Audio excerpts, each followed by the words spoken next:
August, പിന്നെ August, September വരാൻ പോകും. സെപ്റ്റംബർ, ഒക്ടോബർ, നവംബർ, ഡിസംബർ ഇനിയുണ്ട് നമുക്ക് സമയം, 4 മാസം കൂടി ഉണ്ട്. അപ്പൊ ഇന്നത്തെ ഒരു പ്രോഗ്രാമിന്റെ ഒരു പ്രത്യേകത എന്ന് പറഞ്ഞു കഴിഞ്ഞാൽ, ഫോർ എക്സാമ്പിൾ 2025 ഈ പ്രോഗ്രാം നടക്കുന്നത്.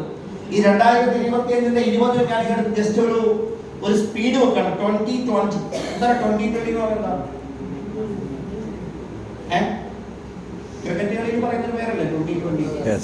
ഇപ്പൊ ആൾക്കാർക്ക് വൺ ഡേ മാച്ചൊക്കെ കാണാനുള്ള സമയം താല്പര്യമൊക്കെ ഉണ്ടോ? ഉണ്ടോ? ഇല്ല. എല്ലാവർക്കും ഇഷ്ടം 10/10 വരുമോ ഒക്കെ ചോദിക്കും. പക്ഷെ 10/10 ഒരു നല്ല ക്രിക്കറ്ററെ ഉണ്ടാക്കില്ല.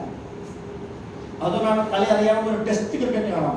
കളി അറിയാവുന്ന ക്ലാസിക്കൽ കളിയൊക്കെ കാണാൻ ടെസ്റ്റ് ക്രിക്കറ്റ് കാണാൻ വൺ ഡേ കുറച്ചുകൂടി ക്ലാസിക് കുറവായിരിക്കും. 2020 വരുമ്പോൾ ഒരു ക്ലാസിക്കും കാണാൻ വേൾഡ് തന്നെ അടിക്കുക, കൊണ്ടാ 6 ഇല്ല. എന്നിട്ട് അത് ടെക്നിക്കലി കളിക്കുന്ന ആൾക്കാരുണ്ട്. 2020 സ്പീഡാണ്. കറക്റ്റാണോ? ഇപ്പോഴത്തെ കാലത്ത് നമ്മൾ ഈ ബിസിനസ്സിൽ വന്നു കഴിഞ്ഞാൽ ഒരാൾ വരുമ്പോൾ അവന് സർവൈവ് ചെയ്യാനുള്ള ആവശ്യം എന്താണോ ആ ഇൻകം അവന് കിട്ടിയിരിക്കണം. ആ ഇൻകം കിട്ടിയില്ലാതെ ബാധ്യതക്കാരനായി മാറും. ബാധ്യതയുമായി കുറെ നാൾ എന്നാൽ അവൻ ബിസിനസ് ഇട്ടിട്ട് പോകും. This is the logic. Very simple. അതുകൊണ്ട് നമ്മുടെ കൂടെ വരുന്ന ആൾക്കാർ കൃത്യമായി പഠിച്ചിരിക്കണം. വേണം ഈ കാര്യങ്ങൾ നിങ്ങളാണ്. ഈ കഴിഞ്ഞ ഏകദേശം 3 വർഷത്തിനുള്ളിൽ ഏതാണ്ട് 5 പ്രാവശ്യത്തോളം മേജർ അപകടങ്ങളിൽ നിന്ന് ഞാൻ രക്ഷപ്പെട്ടിട്ടുണ്ട്. ഈ കഴിഞ്ഞ 1.5 മാസം മുമ്പ് ദുബായിലേക്കുള്ള ഒരു യാത്രയിൽ, ചെന്നൈയിലായിരുന്നു എൻ്റെ ഫ്ലൈറ്റ്, ഇൻഡിഗോ ഫ്ലൈറ്റിലാണ് ഞാൻ യാത്ര ചെയ്യുന്നത്. യാത്ര തുടങ്ങിയത് 1.5 മണിക്കൂർ കഴിഞ്ഞാൽ പെട്ടെന്ന്, ഞാൻ ആ സമയത്ത് ഉറങ്ങിയിട്ടില്ല, ബാക്കിയുള്ളവരൊക്കെ ഉറക്കമാണ്. വെളുപ്പിനെ 3:30 4 മണിക്കുന്ന ഫ്ലൈറ്റാണ് ചെന്നൈ. 1.5 മണിക്കൂർ കഴിയുമ്പോൾ ഞാനെന്തോ ഇങ്ങനെ ഡയറിയിലെ ബാഗിലുണ്ട്, ഞാനത് ഫ്രണ്ടിൽ വെച്ചിരിക്കാൻ എടുത്തിട്ട് ഇങ്ങനെ ആ പ്രോഗ്രാമിനെ കുറിച്ച് ഇങ്ങനെ പ്ലാൻ ചെയ്തുകൊണ്ടിരിക്കാൻ, എന്തൊക്കെ വേണം, എവിടെയൊക്കെ പോകണം, ഇങ്ങനെയൊക്കെ ആയിരിക്കണം, എന്തൊക്കെ സബ്ജക്ട് വേണം, എല്ലാം ഇങ്ങനെ പ്ലാൻ ചെയ്തുകൊണ്ടിരിക്കുന്ന സമയത്ത് പെട്ടെന്ന് ഫ്ലൈറ്റ് ടക്കെന്ന് വലതുവശത്തേക്ക് ഇങ്ങനെ പോയി, പിന്നെ ഇടതുവശത്തേക്ക് കൺട്രോൾ പോയി ഫ്ലൈറ്റിൻ്റെ. 3-4 പ്രാവശ്യം ഇങ്ങനെ എല്ലാവരും. അന്ന് ആ സമയത്ത് ചെന്നൈയിലെ ഒരു എന്താണ് ഒരു ഗുജറാത്തിലുള്ള ഒരു പ്രത്യേക മുസ്ലിംസ് ഉണ്ട്, എന്താ പറയുക, അവർക്ക് ഗോറ മുസ്ലിംസ്. അവരുടെ ഒരു വലിയ കൺവെൻഷൻ നടക്കുന്ന സമയമാണ്. അതിനകത്ത് 40% ആൾക്കാർ അതും മിഡിൽ ഈസ്റ്റിലുള്ള ഗോറ മുസ്ലിംസ് ആയിരുന്നു. എല്ലാം കൂടെ ആലാമമായിട്ട് ഭയങ്കര പേടിച്ചു. എയർ ഹോസ്റ്റസൊക്കെ 1.5 മണിക്കൂർ കഴിഞ്ഞാണ് ഇരുന്ന് സീറ്റിൽ എഴുന്നേറ്റത്. മെറിറ്റ് വീണു പെട്ടെന്ന്. അതിന് തൊട്ട് മുമ്പാണ് അഹമ്മദാബാദിൽ അപകടം നടക്കുന്നത്. എല്ലാവരുടെയും മനസ്സിൽ പേടിയുള്ള സമയമാണ്. ഞാൻ പേടിച്ചു പോയി പെട്ടെന്ന് എഴുതിട്ട് ഞാൻ nothing happen, just cool down ഇങ്ങനെ ഒച്ചത്തി വിളിച്ചു പറയും. എല്ലാവരും ഉറക്കത്തിലല്ലേ, ഞാൻ ഉറങ്ങിയിട്ടില്ല ആ സമയത്ത്. അപ്പൊ ഞാൻ ഇപ്പുറത്തുള്ള ആളുമായിട്ട് വേറെ സബ്ജക്റ്റ് ഇങ്ങനെ സംസാരിച്ചുകൊണ്ടിരിക്കുന്നുണ്ട്. അതിനിടയ്ക്ക് ഞാൻ എഴുതുകയും ചെയ്യുന്നുണ്ട്. എന്റെ ചെവിയിലാണെങ്കിൽ ഖുർആനും ഞാൻ ഇങ്ങനെ വെച്ചിട്ടുണ്ട്, ഇങ്ങനെ കേട്ടുകൊണ്ടിരിക്കുന്നുണ്ട് ആ സമയത്ത്. അങ്ങനെയാണ് ഞാൻ ഓരോ അർത്ഥങ്ങളും പഠിച്ചുകൊണ്ടിരിക്കുന്നത്. ഇനി ഇങ്ങനെ കേട്ടുകൊണ്ടിരിക്കുകയാണ്. യാത്രയിലൊക്കെ മണിക്കൂറോളം ചിലപ്പോൾ ഉണ്ടാവും, എയർപോർട്ടിലൊക്കെ ഉണ്ടാവും. അപ്പോൾ എയർപോർട്ടിൽ വെച്ച് കഴിഞ്ഞാൽ ഇതിങ്ങനെ ഓട്ടോമാറ്റിക്കലി ഇങ്ങനെ കുറെ 10 പ്രാവശ്യം ചെയ്യുമ്പോൾ തന്നെ പഠിച്ചു. ബേസിക്കലി ഞാൻ പറഞ്ഞ എത്ര മാത്രമേ ഉള്ളൂ. അപ്പം ഇങ്ങനെ ഇതുകൊണ്ടിരിക്കുമ്പോൾ എനിക്ക് ഇച്ചിരി കോൺഫിഡൻസ് ഉണ്ടായിട്ട് കളിക്കാൻ ഞാൻ പറഞ്ഞു ഒരു പക്ഷി പേടിച്ചു പോയി. ശരിക്കും പറഞ്ഞാൽ അത് മേ ബി അവസാനത്തെ യാത്ര ആയിരിക്കേണ്ടതായിരിക്കും. പക്ഷേ പെട്ടെന്ന് കൺട്രോളായി. അത് കഴിഞ്ഞപ്പോൾ പൈലറ്റ് അനൗൺസ് ചെയ്തു there is an air traffic control ATC mistake. എന്ന് വെച്ച് കഴിഞ്ഞാൽ ഈ ഫ്ലൈറ്റ് പോകുമ്പോൾ എപ്പോഴും ഇങ്ങനെ പറപ്പിച്ചുകൊണ്ടിരിക്കാൻ വിചാരിക്കരുത്. ഫ്ലൈറ്റ് ഒരു പ്രത്യേക അടിയിലോട്ട് എത്തിക്കഴിഞ്ഞാൽ ഇത്ര ഹൈറ്റ് 40,000 ഫീറ്റ് ഇത്ര ഡിഗ്രി എന്ന് പറഞ്ഞാൽ നമ്മൾ വെച്ച് സെറ്റ് ചെയ്താൽ ഓട്ടോമാറ്റിക്കലി പറക്കും. പിന്നെ അവിടെ ഇരിക്കണമെന്ന് പോലും നിർബന്ധമില്ല.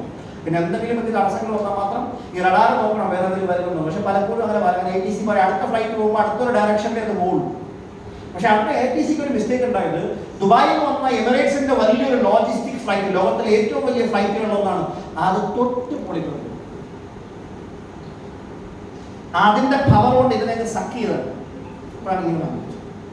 പൈലറ്റ് കൃത്യമായിട്ട് പറഞ്ഞു, Emirate logistic flight, one big bird is flying. അതിപ്പോ ഇയാൾ കണ്ടില്ല, അവര് പറഞ്ഞില്ല. ഓട്ടോമാറ്റിക് പൈലറ്റ് ഇത് പറഞ്ഞുകൊണ്ടിരിക്കുന്നില്ലേ, ആരും റഡാറൊന്നും നോക്കിക്കൊണ്ടിരിക്കണോ നിർബന്ധമൊന്നുമില്ല, പെട്ടെന്ന് പറന്നുപോയി. ഇതുപോലുള്ള ചെറിയൊരു അപകടം, ഒരു ഫ്ലൈറ്റ് ടേക്ക് ഓഫ് ചെയ്യുന്ന സമയത്ത് കറക്റ്റ് ആയിട്ടുള്ള സ്പീഡിലേക്ക് എത്തിയില്ലെങ്കിൽ അഹമ്മദാബാദിൽ പോയി വീണവരെല്ലാം വീഴും. ഏറ്റവും കുറഞ്ഞ ആക്സിഡന്റ് ഉള്ളതാണ് എന്ത്, ഫ്ലൈറ്റ്. റോഡിലാണ് ഏറ്റവും കൂടുതൽ അപകടങ്ങൾ നടക്കാറുള്ളത് അല്ലേ. ചെറിയൊരു ട്രാണെങ്കിൽ ഒന്ന് വെറുതെ സ്ലിപ്പ് ചെയ്ത് വിടാൻ മതി, തലയിൽ കാണിച്ചാൽ അപ്പം തീരുന്നില്ല ലൈഫ്. കറക്റ്റ് ഉണ്ടോ? നിങ്ങളൊന്ന് ആലോചിക്കുക. കഴിഞ്ഞ 3 വർഷമായിട്ട് നിങ്ങളെ അടുത്തറിയാവുന്ന എത്രയോ ചെറുപ്പക്കാരായിട്ട് നമ്മുടെ സമപ്രായക്കാരായ എത്രയോ ആൾക്കാർ ഈ ലോകത്ത് മരിച്ചു പോയിട്ടുണ്ട്. ഉണ്ടോ ഇല്ലേ? ഈ കഴിഞ്ഞ 3 വർഷമായിട്ട് ഇങ്ങനെ 4-5 പ്രാവശ്യങ്ങൾ അപകടങ്ങൾ ഉണ്ടായ സമയത്ത് അപ്പൊ ഞാൻ പറയുന്ന എന്റെ ടോപ്പിക്കിലൊക്കെ ചിലപ്പോൾ അല്പം ഫാസ്റ്റ് കൂടിപ്പോയെന്ന് വരാം. അതെന്തുകൊണ്ടാണെന്നറിയോ അങ്ങനെ പറയുന്നത്? അങ്ങനെയുള്ള അനുഭവത്തിലൂടെ ഞാൻ കടന്നു പോയത് കൊണ്ടാണ് ഞാൻ നിങ്ങളോട് അതിനെക്കുറിച്ച് പറയുന്നത്. അതിനെ ആ അർത്ഥത്തിൽ ഉൾക്കൊള്ളാൻ നിങ്ങൾക്ക് പറ്റണം. മരണം വരുമ്പോൾ ഒരിക്കലും നമുക്കൊരു വാണിംഗും തന്നിട്ടൊന്നുമല്ല വരുന്നത്. അടുത്ത വളവിൽ പതിയിരിക്കുന്ന ഒരു അതിഥിയെ പോലെയാണെന്ത് മരണം. അല്ലാതെ വേറൊന്നുമില്ല. നമ്മൾ അത്രയേ ഉള്ളൂ. അത് ഏത് സമയത്ത് സംഭവിക്കാം. How much V are prepared.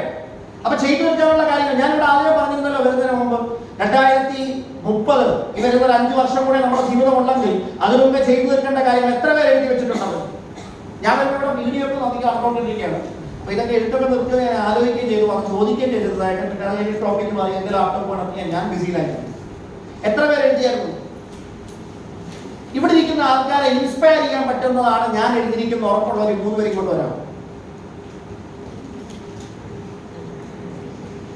പണ്ട് ഞാൻ ഒരാൾ എഴുതി വെച്ചേക്കുന്നതാണ്, ഞങ്ങളുടെ അടുത്ത് നല്ലൊരു സോഡാ നാരങ്ങാവെള്ളം വയ്ക്കുന്ന ഒരു കടയുണ്ട്. അവിടെ ഒരു നാരങ്ങാവെള്ളം കുടിക്കുന്നു. അവിടെ തലയ്ക്ക് അടിക്കാനാണ് എനിക്ക് തോന്നുന്നത്. 15 രൂപ അവിടെ നാരങ്ങാവെള്ളം കുടിക്കുന്നവരെയാണ് എഴുതി വെച്ചിരിക്കുന്നത്. അങ്ങനെയുള്ള ചെറിയ കാര്യങ്ങളൊന്നും എഴുതരുത്. മറ്റുള്ളവരെ ഇൻസ്പയർ ചെയ്യാൻ പറ്റുന്ന അങ്ങനെ എഴുതിയ 3 പേരെ വരാം. ഞാൻ എടുത്തുകൊണ്ട് വിളിച്ചുകൊണ്ട് വരുമൊന്നുമില്ല. നിങ്ങൾക്ക് ആ 3 പേർക്ക് ഒരാളൊരു അവസരം ഇവിടെ ഉണ്ട്.